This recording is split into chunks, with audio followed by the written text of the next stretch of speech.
పటాన్చెరు నియోజకవర్గం GMR convention సెంటర్లో MLA Gudem Mahipal Reddy ఆధ్వర్యంలో ఏర్పాటు చేసిన నియోజకవర్గ స్థాయి ప్రైవేట్ పాఠశాల గురు పూజోత్సవ వేడుకలలో ఎంపీ రఘునందన్ రావు ఎమ్మెల్సీ అంజిరెడ్డి ప్రసంగిస్తూ గత 2 దశాబ్దాల కాలంగా గురు పూజోత్సవ వేడుకలు నిర్వహిస్తూ గురువులను సన్మానించడం గూడెం మహిపాల్ రెడ్డికి దక్కిందని ప్రశంసించారు. నవ సమాజ నిర్దేశకులు గురువులను సన్మానించడం తన అదృష్టంగా భావిస్తున్నట్లు ఎమ్మెల్యే గూడెం మహిపాల్ రెడ్డి అన్నారు.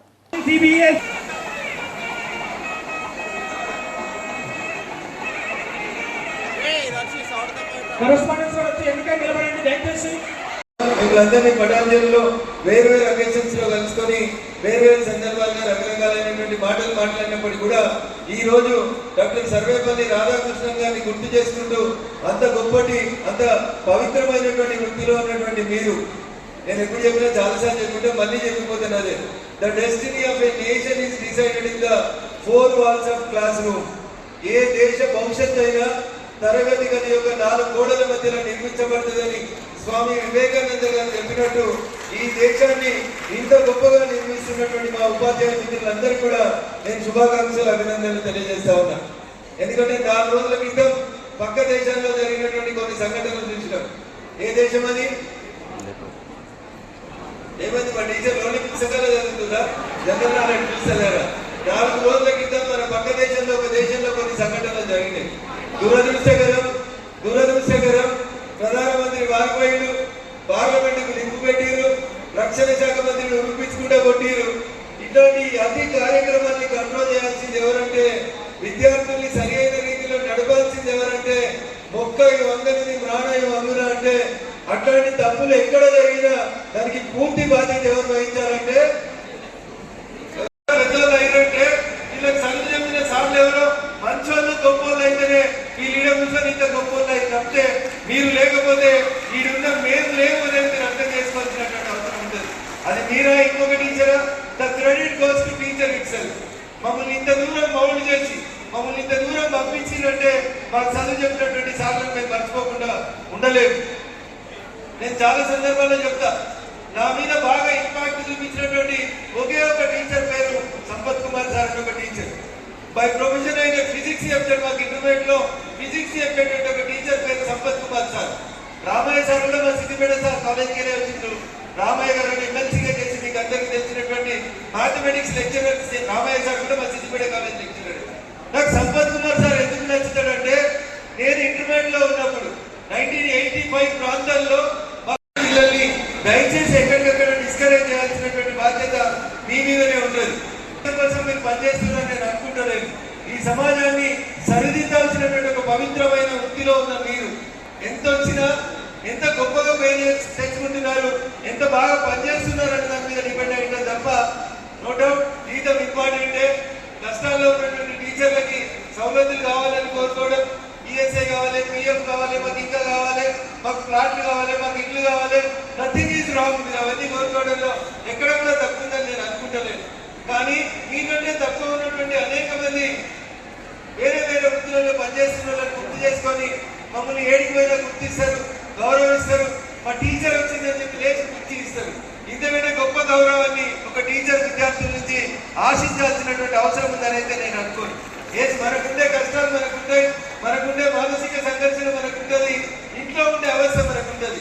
కానీ enter into the class room అవన్నీ కూడా దర్వాజా బయటనే పెట్టి పిల్లల్ని ఎట్లా చూడాలి అనేది మీరు ఒకసారి దయచేసి ఆలోచించుకొని విద్యార్థుల్ని ఒక మంచి దిశగా అడుగులు వేయించాలని చెప్పి మిమ్మల్ని అందరినీ కోరుకుంటా ఉన్నారు. ఆయన గురువే, ఒక శాసన సభ్యునిగా, ఒక పార్లమెంట్ సభ్యునిగా ఈ స్థాయికి ఎదగడం అంటే ఆయన పట్టుదల దీక్ష. వారికి మీ అందరికీ నేను తరఫున ధన్యవాదాలు తెలియజేస్తాను. ఏది ఏమైనా సరే మరి ఏమనేది గోల్ అనేది ఉండాలి. ఈరోజు పటాన్చెరుకి వెళ్ళి అడుగుపెట్టి హైదరాబాద్ సాయంత్రం నడుస్తారంటే గోల్ పెట్టి నడవాలి, టార్గెట్ పెట్టి కొట్టాలి. ఏదైనా సరే సాధ్యం కానీ లేనే లేదు, అది సాధ్యమైంది. దానికి దేవుడి కింద సహకరిస్తాడు. కాబట్టి మీరు ఉద్యోగంలో ఉన్నవాళ్ళు ప్రైవేట్ పాఠశాల చదువుతారు, పూర్తి మీద వారందరూ గవర్నమెంట్ పాఠశాల చదువుతూ ఉంటారు. మీకు ఉన్నటువంటి అదృష్టం 140 కోట్ల జనాభా మన ఇండియా జనాభా. ఆ జనాభాలో గురువు అనే పిలుచుకునే అదృష్టం ఈ గురువులకే దక్కింది. కానీ 143 మంది గురువులు లేరని చెప్తామని ఇది ఆశావాసి కాదు. ఒక ప్రెసిడెంట్ ఆఫ్ ఇండియా కానీ, ఒక ప్రధానమంత్రి కానీ, ఒక ముఖ్యమంత్రి కానీ, ఒక ఎమ్మెల్యే కానీ, ఎమ్మెల్సీ కానీ, ఎంపీ కానీ వాడు నా స్టూడెంట్ అని అంటారు. ఆ ధైర్యం మీకే ఉంటుంది. ఏ విధంగా తీసుకుపోతారో ఆ విధంగా తీసుకపోతే మీరు భగవంతుడు కానీ అన్ని రకాల అదృష్టాలు మీకు కలిసి వచ్చి పిల్లలను ముందుకు తీసుకుపోవాలని చెప్పి నేను అందరూ తెలియజేస్తాము. ఆ విధంగా మీరందరూ ప్రైవేటు పాఠశాల కానీ ప్రభుత్వ పాఠశాలలు లేదు, అంతా మన పిల్లలే, మన టీచర్లే, మన జనమే. పట్టణాలు అంటే మినీ భారతదేశం, మినీ ఇండియా, 28 రాష్ట్రాలలో మన దగ్గర ఉంటారు. ఇక్కడ మనందరినీ కాపాడుకునే బాధ్యత మనది.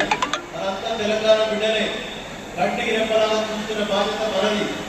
కాబట్టి మీరు దయచేసి మీ పాఠశాల మీ పిల్లలను కంటికి రెప్పలాగా మీ కడుపులో ఉన్న బిడ్డలాగా మీరు చూసుకుంటే అన్ని రకాల సహకరించిన భగవంతుడు తెలియజేస్తామని చదువుకున్న వారందరూ ఒక డాక్టర్, ఒక ఇంజనీర్, ఒక సైంటిస్టు, రకరకాల ఐఏఎస్, ఐపీఎస్ తయారయ్యి మనం ముందుకు పోతే మన నియోజకవర్గానికి మంచి పేరు వస్తుంది. మన నియోజకవర్గం నుంచి విస్తరించే మన ఆల్ ఇండియా లెవెల్ కాదు, ప్రపంచ లెవెల్ అయిన వాళ్ళు పోయి బతకడానికి అవకాశాలు ఉంటాయి. ప్రపంచంలో పిట్టాలకు బంగారం దోసుకోవడానికి ఆస్కారం ఉంటుంది. కానీ విద్యను దోయడానికి ఎవరికి చేత కాదు, ఆ భగవంతుడు ఒక్కరి చేత అయింది. పోయినప్పుడే ఎంబడి ఉంటుంది, ఎవరికి దోసుకోనికి చేత కాదు విద్యను. దాన్ని సంపాదించి పెట్టే దమ్ము ధైర్యం మీ దగ్గర ఉన్నది. ఆ వీక్షణలో ఉన్నదాన్ని అందరికీ తెలియజేస్తా ఉన్నాను. కాబట్టి ఆ విధంగా మీరు ఎక్కువ సమయం వాళ్ళు చాలా మంది మాట్లాడే జ్ఞానం వస్తుంది.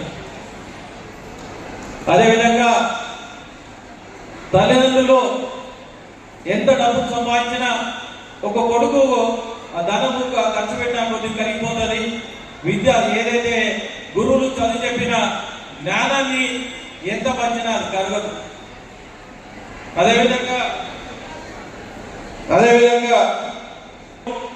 సర్వేపల్లి రాధాకృష్ణ గారు ఇప్పుడు 137వ జన్మదిన సందర్భంగా తాను 27 సార్లు నోబెల్ బహుమతికి అర్హత పొందిన తర్వాత 1954లో భారతరత్న అవార్డు పొందింది.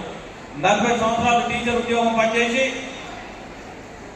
అదేవిధంగా ఒక్కసారి మొట్టమొదటి ఉపరాష్ట్రపతిగా చేసిన తర్వాత ఇప్పుడున్న రాధాకృష్ణ గారి తల్లి ఎవరైతే ఉపరాష్ట్రపతి ఉన్నారో ఈయన పేరు కూడా రాధాకృష్ణ పేరు పెడితే నా కొడుకు కూడా ఎప్పుడైనా ఉపరాష్ట్రపతి అవుతానని తల్లి కోరిక 2025లో ఈరోజు, ఎందుకంటే నిన్ననే ఆయన ప్రమాణ స్వీకారం చేసిండు. అలాంటి గొప్ప వ్యక్తి పేరు పెట్టుకున్నందుకు తను కూడా ఉపరాష్ట్రపతి అయినందుకు ధన్యవాదాలు తెలియజేస్తా ఉన్నాను. అదేవిధంగా మన టోటల్ డిస్ట్రిక్ట్ లో ఎంతమంది అయితే స్టూడెంట్స్ ఉన్నారో మన పడంచేలో కేవలం ఆ స్టూడెంట్స్ సుమారు 1,00,000 మందికి ప్రైవేట్ అండ్ గవర్నమెంట్ టీచర్స్ లో 1,00,000 మంది స్టూడెంట్స్ కు టీచర్స్ బోధిస్తున్నారంటే ఒక పడంచేరే 5 కాన్స్టిట్యూన్సీలతో సమానమని నేను తెలియజేస్తా ఉన్నా. మీరు దయచేసి ఏదైతే మన రాష్ట్రం గొప్పగా పెరగాలన్నా, మన దేశం గొప్పగా పెరగాలన్నా, సైంటిస్ట్ కావాలన్నా, ఇండస్ట్రియలిస్ట్ కావాలన్నా, ఫైనాన్షియల్స్ కావాలన్నా అది ఓన్లీ టీచర్స్ గొప్పతనమే. దేశం గొప్ప కావాలన్నా ఈరోజు రాకెట్ అయినా, మన జరిగిన ఉద్యోగం అయినా, ఏదైనా కానీ ఒక సైంటిస్ట్ కావాలి. మీరు ఒకటే ఆలోచించుకోండి, పోలీసు ఉంటేనే భద్రత ఉంది, తర్వాత డాక్టర్లు ఉంటేనే వైద్యం ఉంది, లాయర్లు ఉంటేనే న్యాయం ఉంది.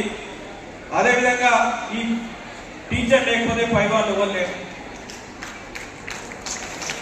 దీన్ని బట్టి ఆలోచించుకోవాలి. ఏంటంటే టీచర్లు ఎంత గొప్పతనమో ఇప్పటి వరకు బైబిల్ చెప్పిండు. ఒక స్టూడెంట్ ఈ రోజు కూడా నేను ఎమ్మెల్సీ కావాల్సిన అన్న కూడా ఎంపీ అయిండు, అన్న కూడా ఎమ్మెల్యే అయిండు. ఈ మా సార్ ఎవరికి వచ్చినా కానీ ఏం రా బాగున్నావు అంటారు. అంటే అదొక్కటే మీ టీచర్లకు మీ దగ్గర చదువుకున్న ఆ చదువైన పడంజర్ విలేజ్ పేరు నిలబెట్టాలన్నా, మన జిల్లా పేరు నిలబెట్టాలన్నా 100% మీ చేతుల్లో ఉంది. మీ క్రమశిక్షణతో ఏ విధంగా అయితే నేర్పియాలో ఆ విధంగా నేర్పియాలి. గతంలో ఏమన్నా